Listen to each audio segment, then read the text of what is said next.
Good evening. This is Lakeisha Spletzer, and I'd like to welcome you to Keisha Talks, which is my monthly video log that I'm keeping about my journey into the world of writing and into publishing. Now, tonight's topic is one of special interest to me as a self published author or indie author. I'm trying to get used to saying the new term, which I have to admit is way cooler than just self published by itself. But because of this, I am talking tonight about ebooks, ebook pricing, and e readers.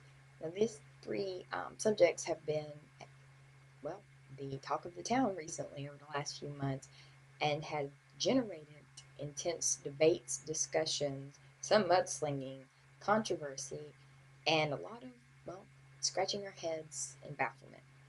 So I'm hoping that with tonight's video that maybe I can help clear up some confusion, give you something to think about, and show you the possibility of a new frontier. So let's go ahead and get started with, well, first of all, what is an ebook?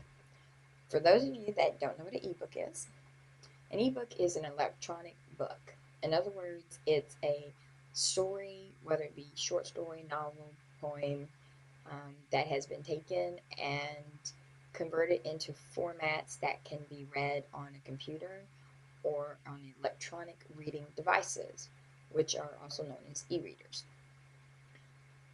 So, with that being said, there's also electronic publishers or e publishers, and they've been around for a little bit. And up until the advent of e-readers that have become intensely popular, mostly you would go to their sites, purchase a novel, download it to your computer, and sit in front of your computer and read it from there. Now there's any number of ways that you can read the novels after purchasing them. We'll get to that a little bit later. But that is a quick little summary of e-books and about e-publishers. I'm gonna get tongue tied a lot, so bear with me. Um, but the e-publishing industry has been growing by leaps and bounds, and that's because more and more people are starting to appreciate the technology and kind of like the avenue. For starters, ebooks tend to have lower prices, okay, than the paperbacks and the hardbacks. You get to find authors that are not necessarily, um, I guess, ones that would be picked up by traditional publishing houses, but they still have great stories to tell, great storytelling, great editing, all around good, novels, and some really great gems hidden there too when you know where to look. It also gives new authors a place to start because let's face it, when you're trying to get into the traditional publishing houses, competition is so tight that you can't even breathe.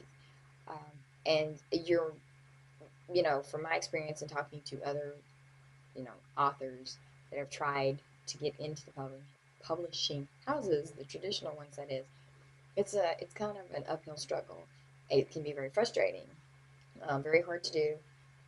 And with that being said, e-publishing and e-publishers tend to be a little bit easier to get your stuff in front of.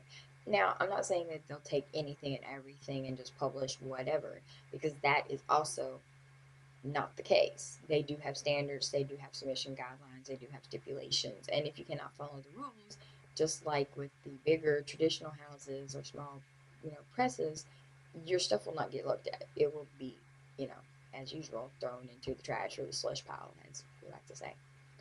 Um, is marked as unread. So, you still have to, as an author, proofread your stuff, edit your stuff, make it the best that it can be.